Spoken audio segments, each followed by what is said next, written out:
So, my dear friends, welcome to the 26th class of the Bhagavad Gita. And today we are going to study a lot of metaphysics, some of astrology, and we'll go into different layers that the Gita offers. And just to reiterate, we are on chapter 3 right now, and in the last class we studied from verses 6 to 9. In the shloka number 6, what Krishna was saying to Arjuna is that a person who controls his organs on the outside, but in his mind keeps fancying on, or he continues to think of thoughts that are going out into this world of objects and world of senses, then this kind of a person is a hypocrite. And of course, Master clarified that this does not mean that the beginner who is just starting to meditate and is obviously trying to still his body on the outside and his mind inside is rushing here and there, that person is not a hypocrite. But a person who is posing on the outside to be a renunciate, to be a sannyasi of the world, and who wants to remove himself from the world outside, and yet inside he only wants, craves, and thinks of sensual thoughts, that person is a hypocrite.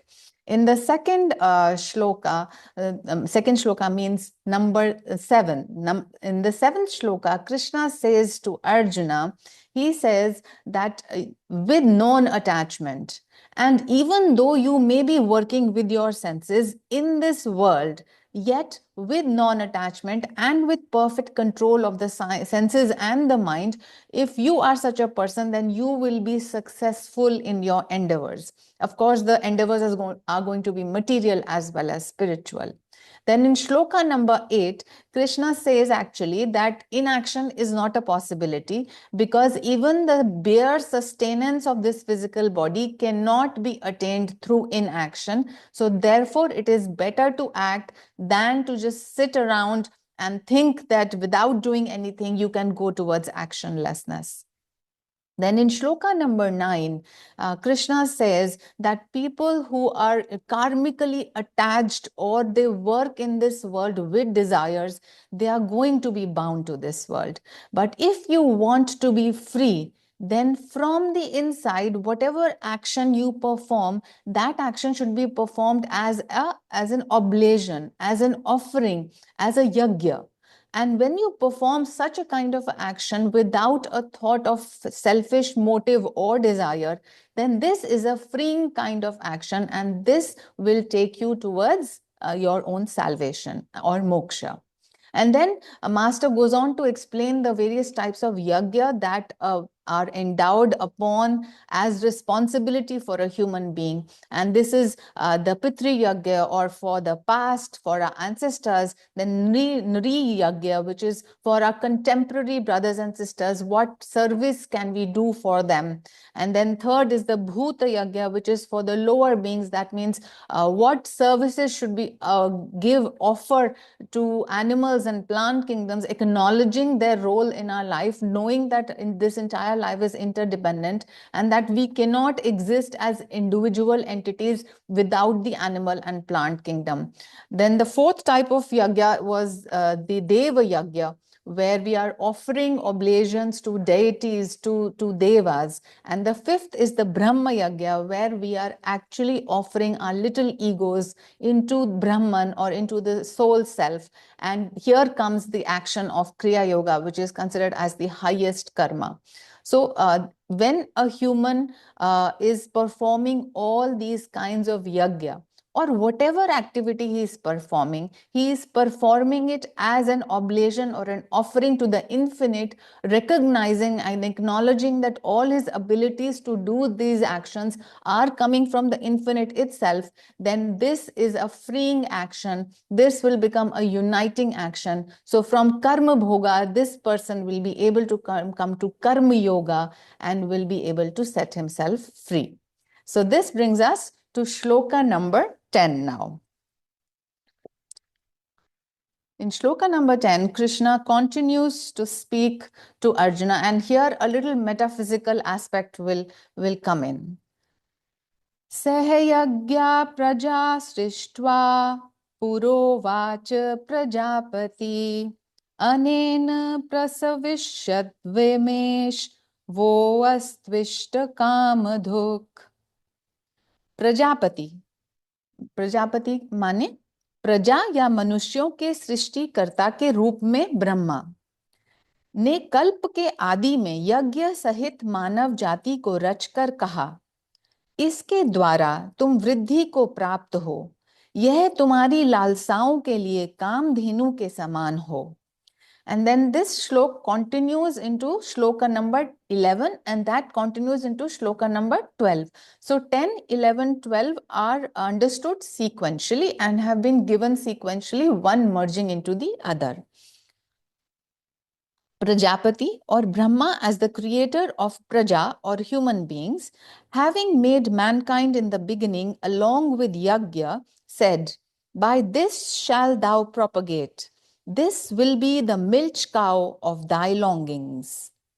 Okay, so 2-3 new words have come into this shloka. One is the Kamadhuk or Kamadhenu or the milch cow of longings. It is said that Kamadhenu is such a cow, it is a wish fulfilling cow. And then whatever desires you have, Kamadhenu has the ability to fulfill those desires. On similar lines to what a Kalpataru is. So Kalpataru is that vriksha, that tree, which is sitting under which you are able to fulfill all your desires.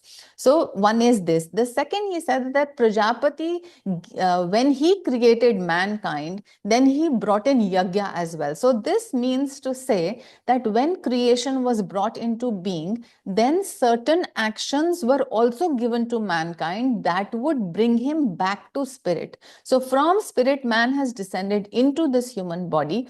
Now in this human body, what were the paths or what were the actions which were given initially, so that performing those actions, human being can step back into his true nature of spirit. So this is what Krishna is mentioning here. And of course, Master will go into a detailed explanation and what does it truly mean. So Master says that as the motherless child is nourished by the milk of the cow, so the devotee who is orphaned without the contact of God may feed all his mental powers with the intuitive understanding, with his soul discrimination. So what he is saying here is that just as when a cow is, she has a calf and she starts to give milk, we use that milk to feed the little human infant that is motherless. So it is not being fed on mother's milk because it is separated from the mother, but it is being fed by another source which is also coming from the universe. So what is this for us? This means although we have been separated by means of body and mind from the vast infinite Brahman, yet there is one connection that Brahman has kept from within us. So our own intuitive or the sense of intuition or the sixth sense, as you can say, that innate sense has been implanted in each one of us. And even though we may feel that we are blinded in this world, in the sense that we do not know where we are going, we do not know why we are going, in what direction we are going. So we feel blinded that we have no idea of why we are here, what we are doing, and why we are doing, and where this leads to.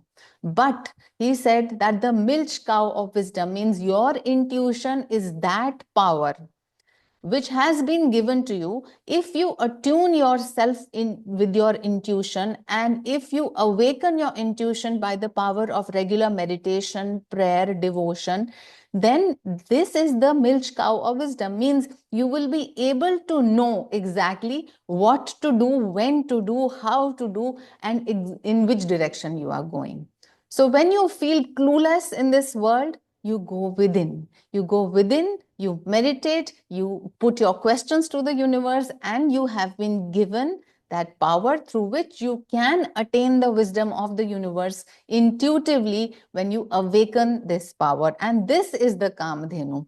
And in another aspect of how this can be the Kamadhenu and how and where Yagya comes in the picture is, interestingly, if you perform any action as Yagya, as said in the previous shloka, meaning whenever you are doing an action, you are offering it to the infinite intelligence and power from which you have attained power to do the action in the first place. So reminding yourself where your power comes from, reminding yourself that who has given you this life and who has given you these duties that you are here to perform. Once you remember that, and whatever action you do, you offer it back to the infinite intelligence and power as an offering, then what happens? Kamdhenu starts to work, means the law of karma is anyway active. So whenever you are doing an action in keeping a particular desire in mind, the universe fulfills that desire, means you will get the result of whatever action you are doing. So there are multiple meanings from the same shloka. Master has put stress maximum on this aspect of the intuitive understanding. He says your intuition is your Kamadhenu, which will give you all advice, which will give you all wisdom, and which will help you to do those actions which are God uniting, and which will not only help you to attain and fulfill all desires of this universe, but also will get you out of this cycle of birth and death.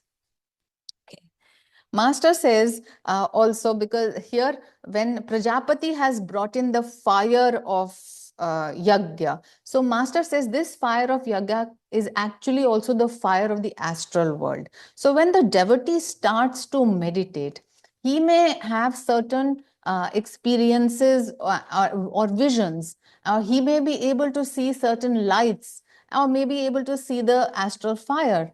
But it is not necessary, number one, that everybody will see that. Secondarily, even if the devotee is able to have certain visions of astral lights and phenomena, that is not the goal of the devotee. He says, the true aspirant is not content with these initial gifts of the spirit, which are these phenomena.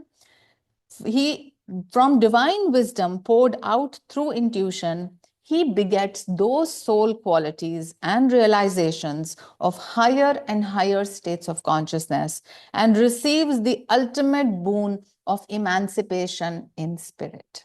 So again, a little different angle to what the cosmic fire, what the Yagya fire is, and how it can be the Kamdhenu, which can give us all our fulfill all our desires. Now, interestingly, it is important to know and what direction our desires are taking. Now, if it is true that all desires are going to be fulfilled, then we might as well be careful what we are desiring. And just like the wishing tree is our own spine and brain. So whatever we think strongly as a desire, that is going to be fulfilled, and that means you will have to do the karma to fulfill it. That means the karma is going to have the karma phala, and once that karma phala has to come, it is not necessary that it will come immediately. It can come after certain years, or it can come even in the next life. So basically all this means that you're going to be tied to the cycle of birth and death. Therefore, it is very important that we modify our desires and make them predominantly organized around our goal of divine attainment. So random, casual desires, when Swamiji asked Master that even the desire of an ice cream has to be fulfilled, then Master said yes. So this appears to be scary, but there are two things around this. So one is, yes, we must be very, very careful when we are desiring anything. That means casual thoughts that keep coming into our mind, we should not be entertaining. We think it's okay to pass time and think casually, and it's all right. I'm having a good time dwelling in the past, dwelling in the future. And when I'm dwelling in some past good memories, then some subconscious desires are getting awakened. So we take it very casually. But when we talk of karma, karma happens at three levels. Karma happens at the level of thought, it happens at the level of speech, and it happens at the level of bodily actions. So even when you are thinking these thoughts, then also you are performing some karma. Therefore, the yogi is very alert and awake. He or she assesses the thoughts that are coming into the mind. And let us remember what Yogananda ji has said. He has said that the thoughts are not individually rooted. They are rooted in the universe. So whatever thoughts you are having, you are actually magnetizing those thoughts into your brain by the frequency of your consciousness. And if those thoughts are coming from the universe into your mind, now the next question arises as to, are you entertaining those thoughts, or are you just witnessing those thoughts? If you are entertaining those thoughts, and you are talking in your mind about them, and you're then craving and attaching, then you're going to get bound. The only way out of this entire maze is to be alert when a thought arises. Then ask yourself, do you need to engage with it or not? And then step back. Only if that desire or the thought is something which will take you to God. For example, the thought comes that, I must meditate, but then I have 10 other things. But it is better to, immediately act on the thought that takes you towards God. And it is good to postpone thoughts that take you away from God, because this is how the human brain is wired. If you immediately act upon a good thought, then you will be able to get those results. But if you procrastinate even for few seconds, that good thought will go behind that subconscious layer of all the negative, casual things that have already entangled you with this world, which you have started to think as normal, though they are not. So beware of your own thought process, beware of your direction, be alert and awake. Okay, this brings us to shloka number 11. Devan bhavayatanente deva bhavayantuva parasparam bhavayantash shreya parama vapsyatha. Prajapati आगे कहते हैं, इस यज्ञ के साथ देवता का ध्यान करो और वे देवता भी तुम्हारा चिंतन करें। इस प्रकार एक दूसरे के साथ आदान प्रदान स्थापित करके तुम परम उत्तम को प्राप्त करोगे। This continues into shloka number 12. In English, Prajapati continues, with this yajna, meditate on the devas, and may those devas think of thee.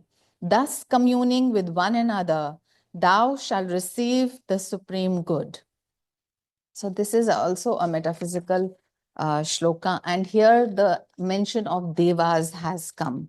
Now, something which is very commonly known in Hindu mythology is that all the powers of the universe, means all the processes like the 5 elements, like the fire, the wind, the water, and the planets, they are all governed by intelligent beings whom we call Devis and Devatas.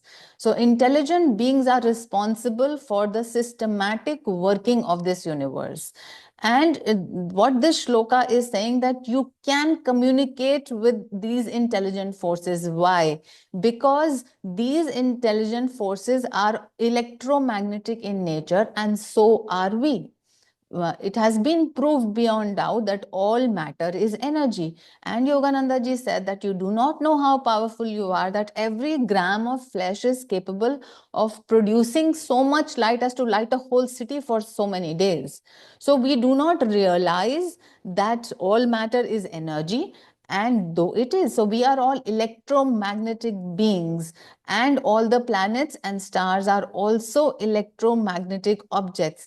It is but natural that electromagnetic waves will interact with each other, they will affect each other, and thereby comes the role of astrology, where we do see that, okay, at the time of birth, which stars, which constellations were in which positions, and they will perform their functions, in the sense they have specific frequencies or specific electromagnetic fields which are going to affect the person who is born under their influence.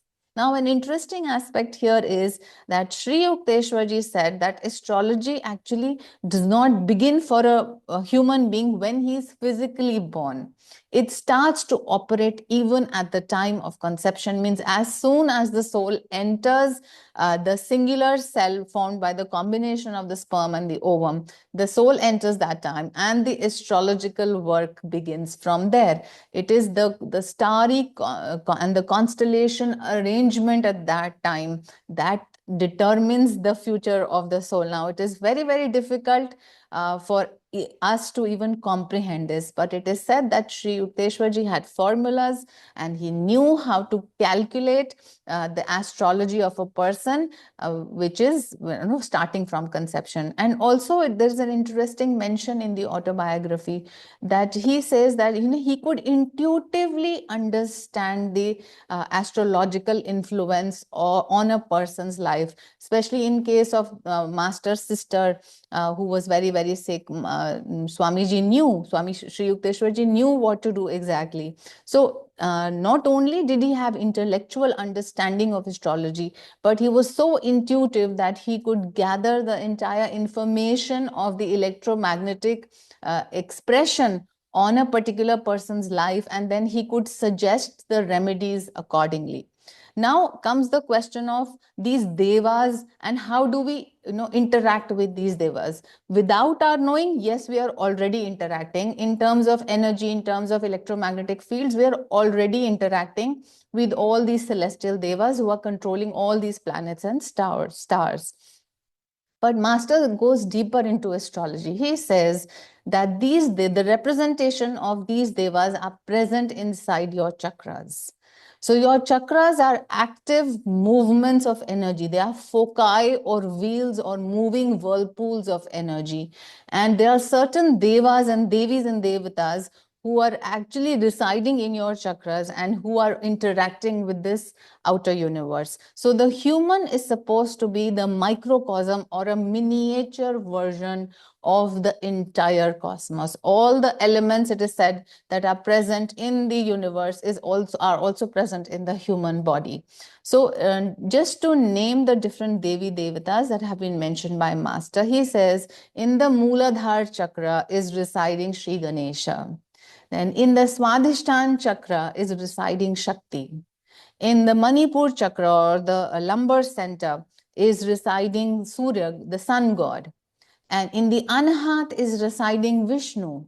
And in the throat chakra is residing Lord Shiva. So these are the deities that are supposed to be controlling, managing the chakras from within. Now, all of this is theory for us. Unless our meditation becomes deeper and deeper, we are not going to be able to understand what is being said here.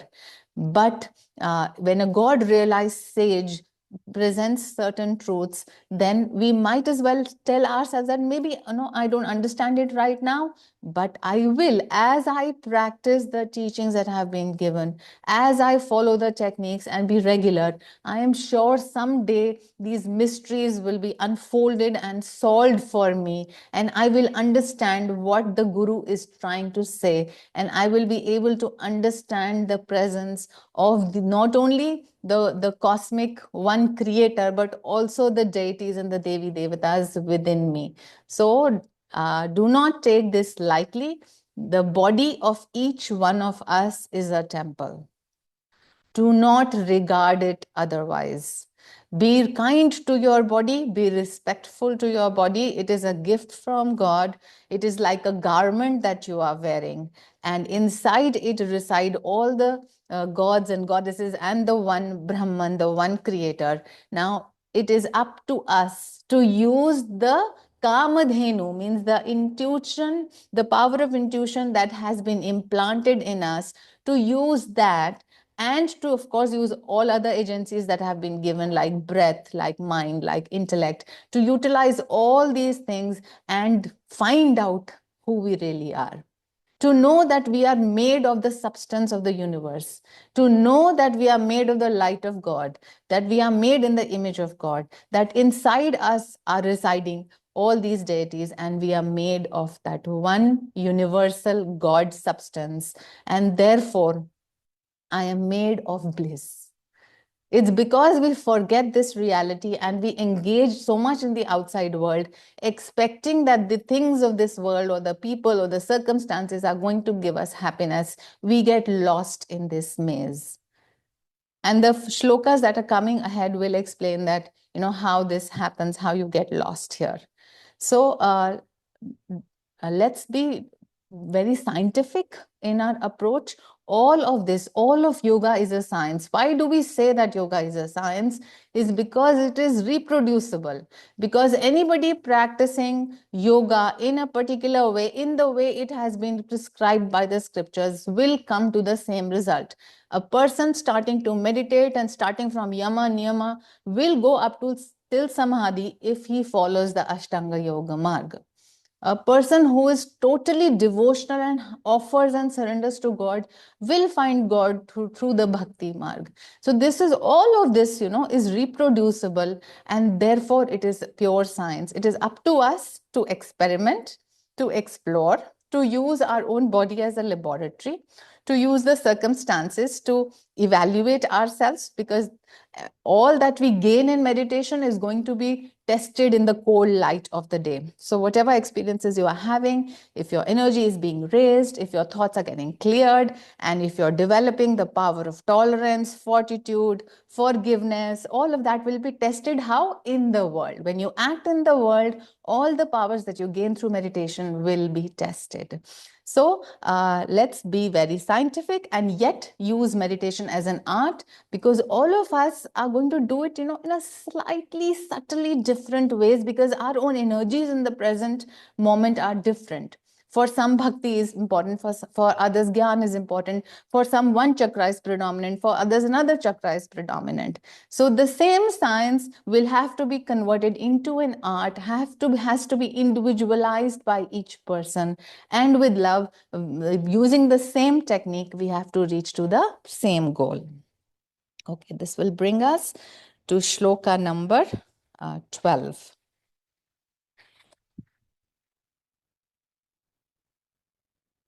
Ishtan bhogan hi vo deva dasyante yagya bhavita terdana pradayebhyo yo bhukte stena eva sa.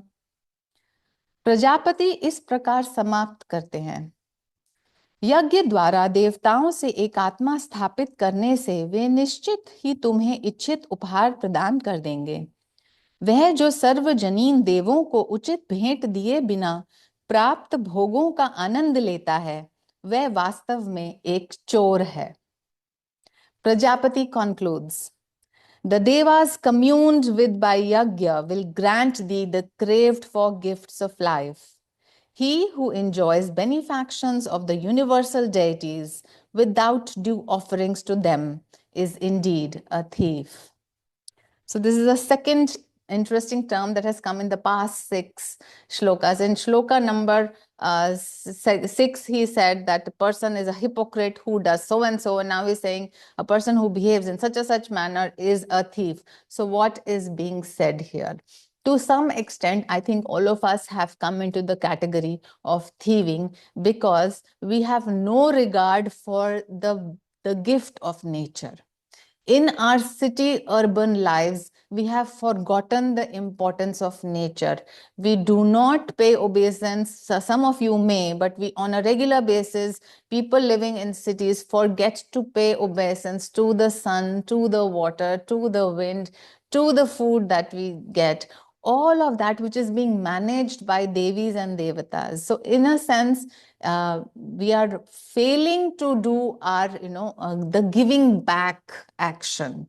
And therefore, what are we doing? We are taking from the universe. We want more from the universe, but we don't even have one moment of gratitude to say, thank you, and leave alone the responsibility of doing nature justice.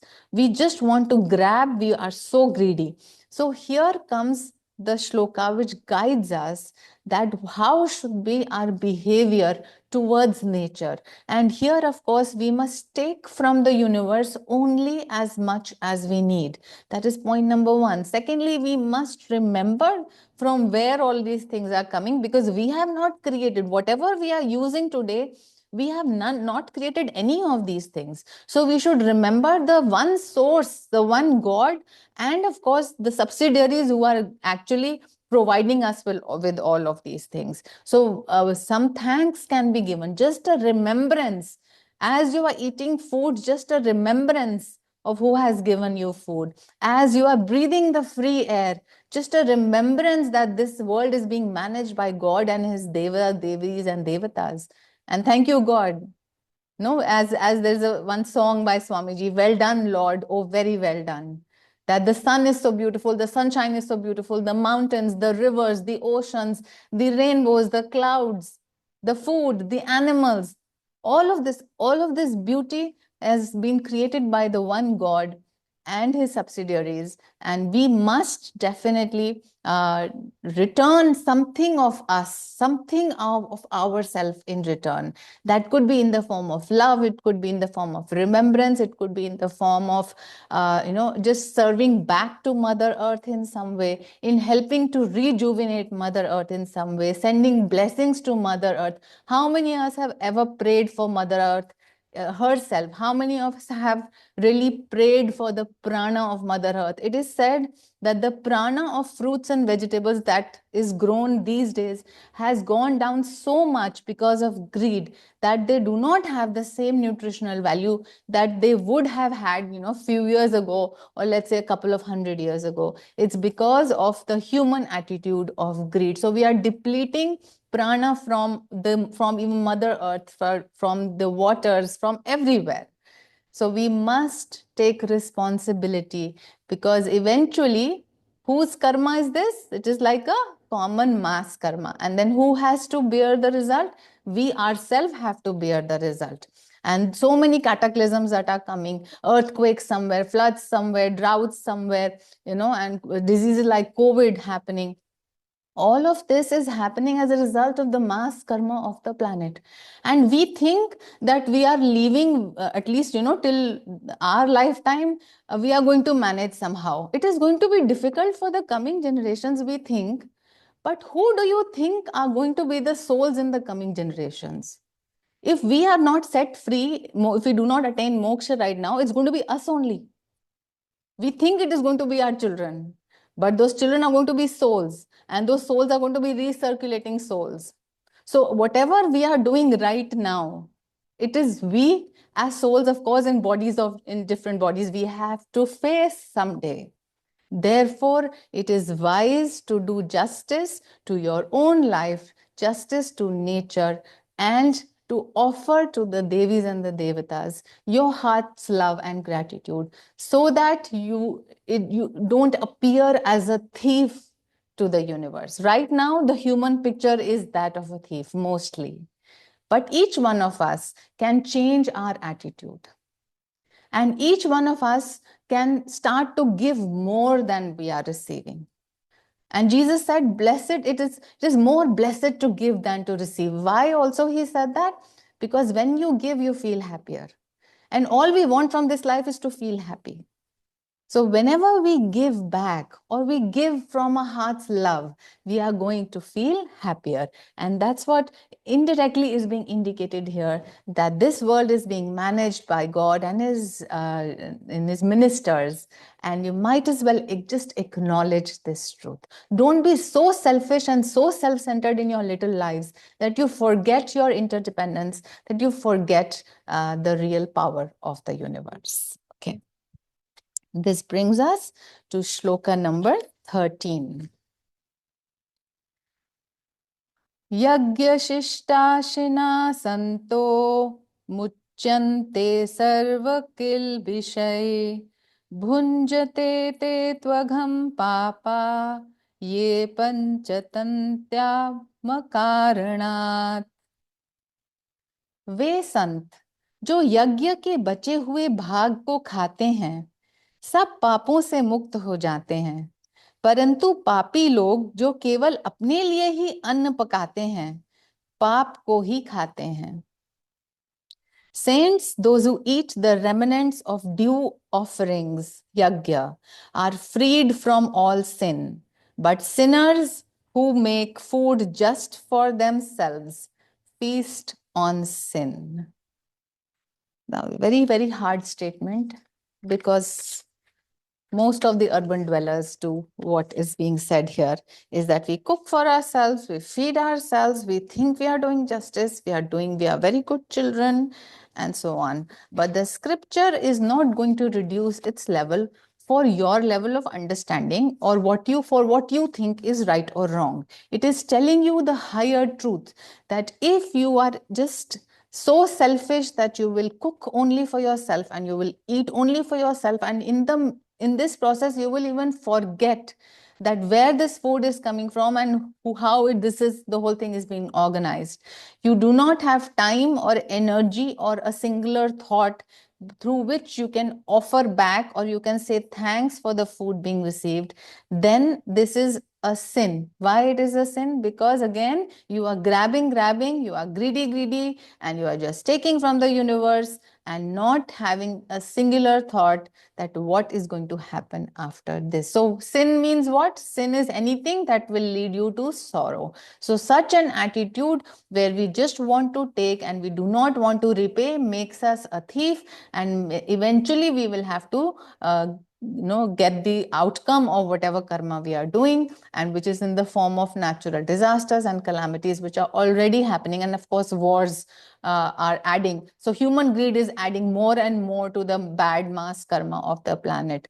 Now the question comes that, you look around and you think, oh, so much bad is happening. It looks like my future is very, very bleak. It's very, very grim. And even though I have good intentions, and even though I want the good for the planet and I want good for all the countries, but how do I go out, manage all of this? How do I get out of all of this? So as Master says, if you want to change the world, change yourself. So just by listening to the Gita verses, if you can start applying them individually only on yourself, you would have played your part in changing the world. You have no control over other human beings or their thought processes, but you should have absolute control over your own body and mind. Therefore, just check your attitudes. Don't think, I am this good person and this other person is a very bad person. Check yourself. Change all your attitudes to higher consciousness. And by changing yourself, you would have done your contribution, and this will set you free. If at the end of each day, you can say to yourself that I have behaved appropriately and I have done whatever I could have done to my capacity in this world, and I have moved in Godward direction, then you have played your part.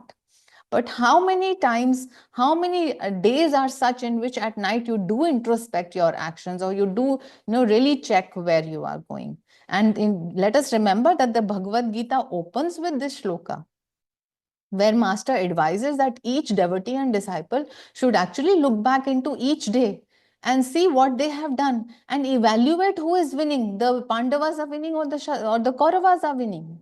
So check in yourself. Is my attitude in sync with what the scriptures tell me? If not, let me correct it little by little, little by little. Just turn the direction. Just take one step at a time. Just remember to pray every time before a meal. How many of us can do that? And we have beautiful prayer. Swamiji has given a beautiful prayer. Master has given a beautiful prayer. If we can just, and even if we don't want to say the whole prayer, we can just say, thank you, God.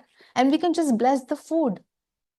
And there is this interesting angle also, that the food that comes to us that reaches our kitchen and table has undergone through so many mixed energies that you do not even know the purity of that fruit. First, of course, is the seed that the farmer has sown and the way the farmer has tilled the soil. So the farmer's energy is present in the fruit, or in whatever fruit that is in question. Once the farmer has created the fruit, then the fruit is being handed on to a wholesaler. From the wholesaler, it will come to the retailer, or maybe a little more number of chains will be there. And after, many intervals and links, it has come to you. And that fruit which is on the table carries the energy of all those people who have handled it. And it is said that even if somebody has looked at that fruit with greed, then it has that vibration as well. So, do you want to take in all those mixed vibrations that are present in the food, or can you just take a moment to pray over your food for two things? One is to thank God for the food on the table, and secondly, to cleanse the food of all the mixed vibrations so that your sattvic energy is maintained, and so that the universe does not call you a thief. So these are very important things, and we can train ourselves to do this. And of course, when in mental training, this is just a master said in 21 days you can create a new habit. So for all those who do not remember to pray, you can put a prayer before this prayer. So you can say, God, please remind me to say this prayer over my food when I am taking my meal. So God helps. Your subconscious mind will help. You tell your mind, okay, my mind, please remind me to say this prayer mentally before I'm consuming my food. So once you have said that, your mind will instruct you. And then for 21 days, if you can continuously develop this habit of just saying thank you over the food and remembering God over the food, then you will see that you will be automatically able to remember God, and you will be able to save yourself from all these things, the warnings that are being given in these shlokas. Very simple habits, very small habits, and we are working towards the truth. We are acknowledging the truth, and we are saying, okay, in humility, I bow down to the Creator who has created me and who is sustaining me through all of this. And that's it. Let's see if Master has any extra thing to say. Okay, very interesting. He says that you can, how do you pray to the devas? So he says offer to the devas. And of course, we know that in puja, we use flowers, we use incense, and we use a variety of materials. And he says the flowers that you put in puja, they should be from your love. So it's not just that you have just to finish the formality, you have kept the flower there. He says when you are lighting the incense, that should be with reverence. And the flame that you light, the diya or probably a little candle or the ghee lamp that you light, that actually should calm your heart. The stillness of the light of the diya should be the stillness of the light in your own heart. And you should eat only after offering to God or the devas. So do the devas will eat physical food? No. But what do they eat? They will eat your devotional attitude.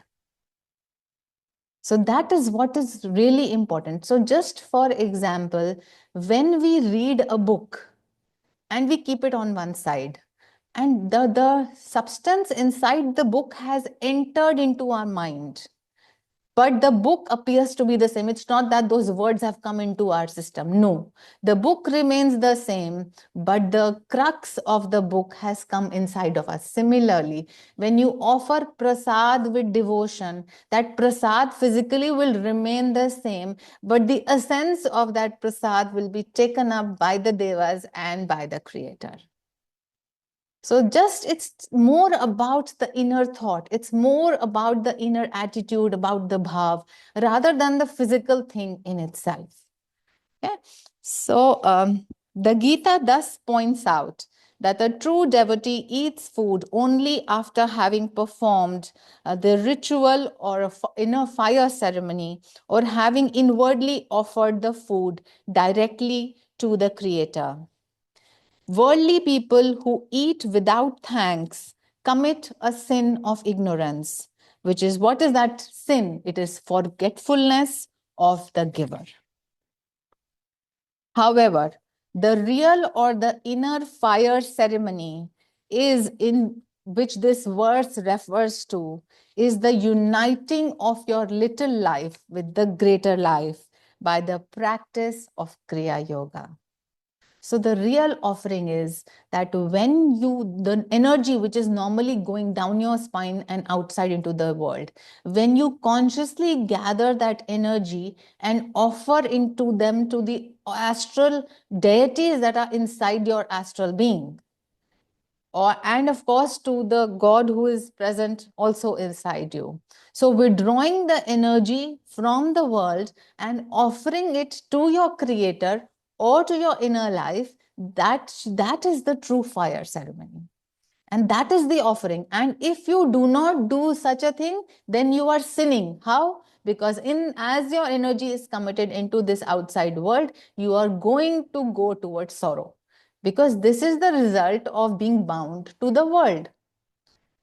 So once you want to go from sin, you want to be sinless, therefore you have to resume the energy which you have committed into the world. You have to recall all of that energy and offer it into your own inner being. Offer it to the God within you. Offer it to the giver and to the creator. And this is the true fire rite that this shloka refers to.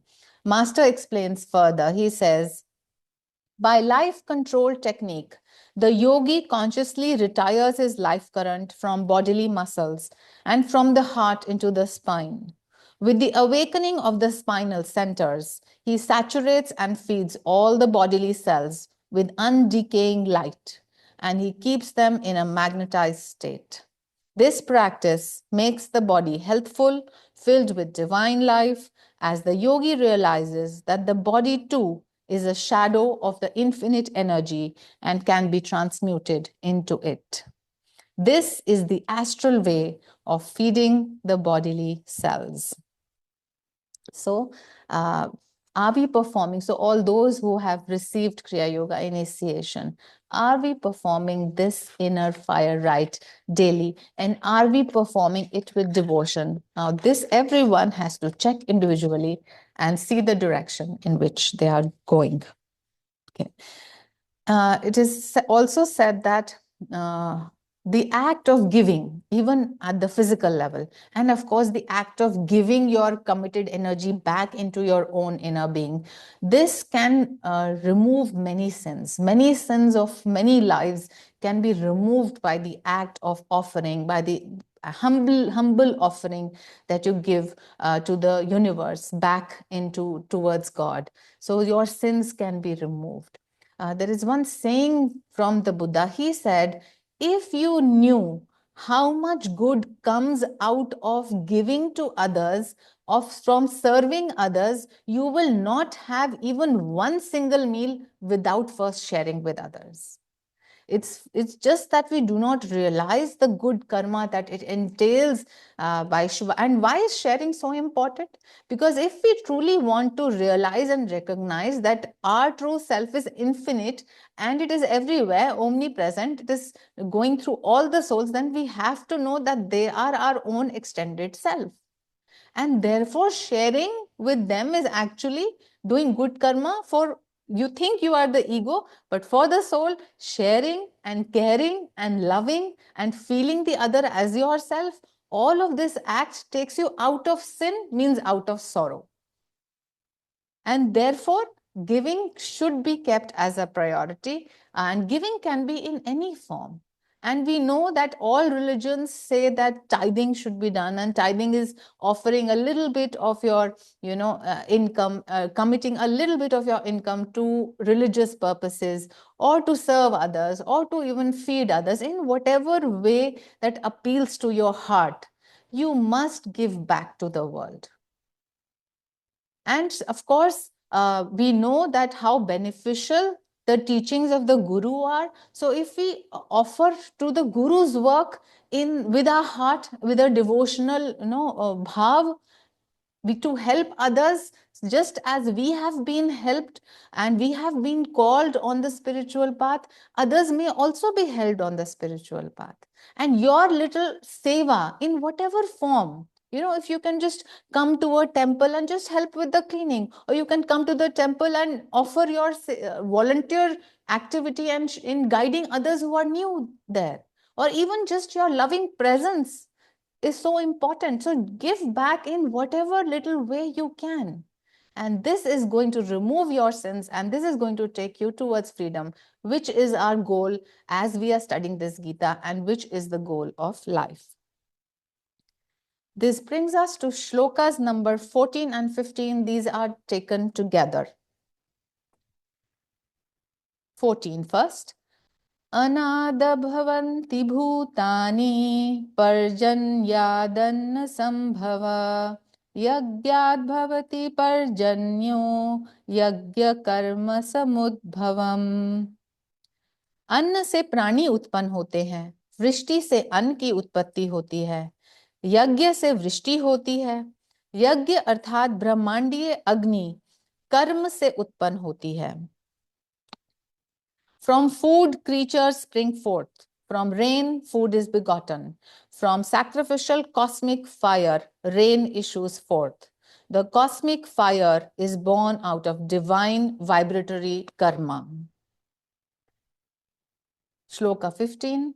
Karma brahmodhabhavam vidhi brahmakshar samudbhavam tasmat sarvagatam brahma नित्यम यज्ञ प्रतिष्ठितम।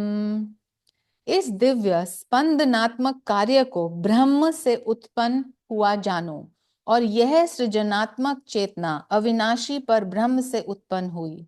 इस प्रकार ईश्वर की सृजनात्मक चेतना जो सर्वव्याप्त है, यज्ञ ब्रह्मांडीय अग्नि का या प्रकाश जो क्रम में स्पंदनात्मक सृष्टि के सभी घटकों का सार है, में निहित तथा अभिवाज्य रूप से विद्यमान है। Know this divine vibratory activity to have come into being from Brahma, God's creative consciousness, and this creative consciousness to derive from the imperishable everlasting spirit.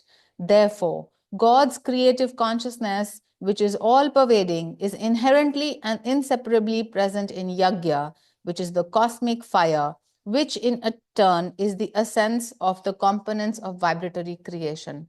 So don't get confused. This sounds very, very confusing, but it is not. It is quite simple. So we'll take the first shloka first. He says, from food, creatures spring forth. So of course we know that our bodies are called Annamaya Kosh. Their bodies are formed from the food that we take from this earth. The energy of the food, the cells of the food are broken down as energy. That energy is used to create the cells of the human body, and therefore the food causes the creatures to spring forth. The food that is eaten by the pregnant mother helps to create the cells of the new, the baby that is being created in her womb. So that is how from food creatures are springing forth. Now this shloka says, food is begotten from rain. So of course we know that without rain there is not going to be any food. The next step it says is that from yajna rain issues forth.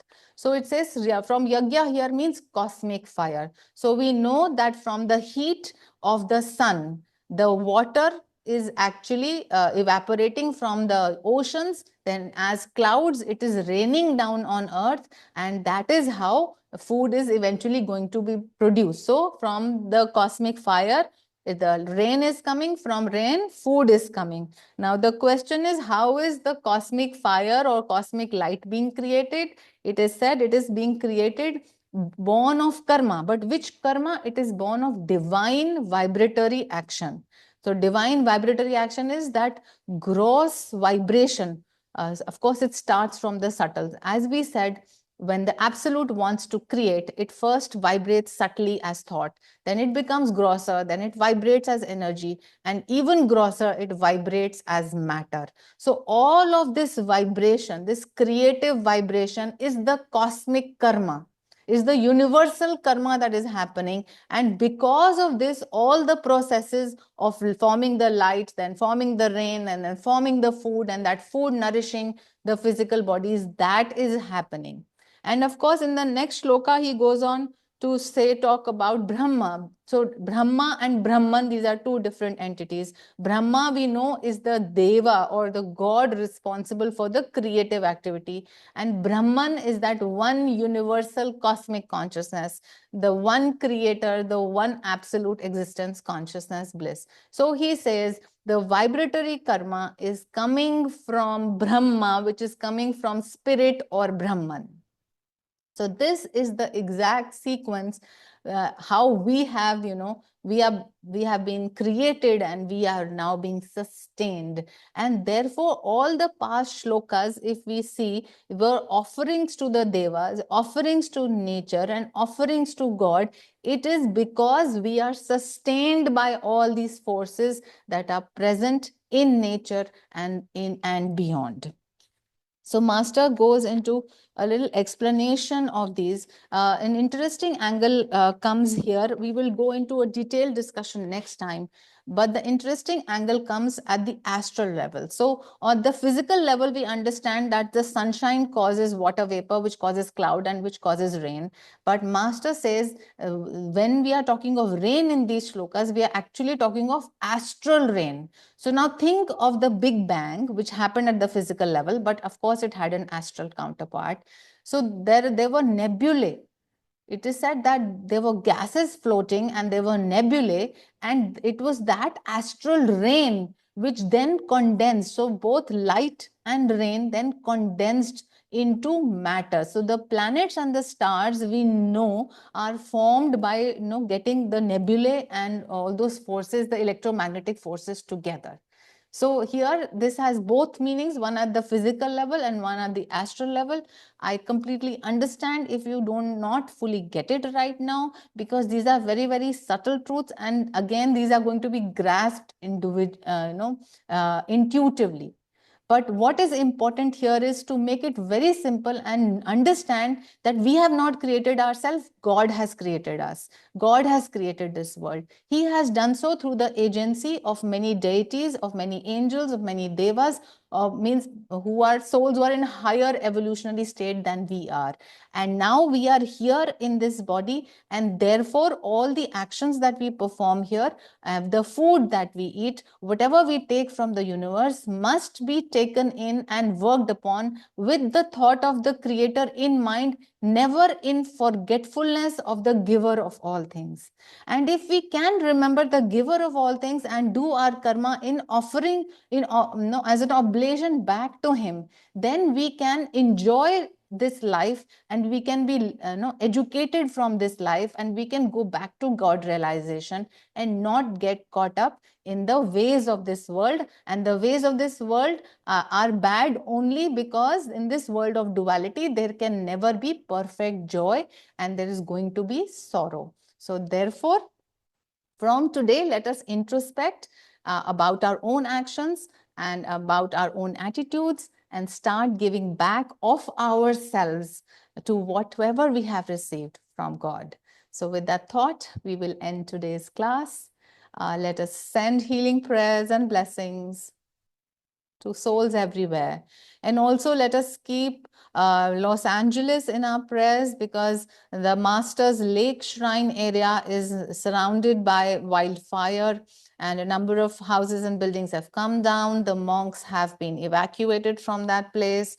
So there is a risk of that area being consumed in fire. So let us send our love, the healing energy, and Master's own power and blessings to everywhere where it is needed. Let us pray together. Divine Mother, beloved Krishna, thou art omnipresent. Thou art in all thy children. Manifest thy healing presence in all bodies, all minds, and all souls.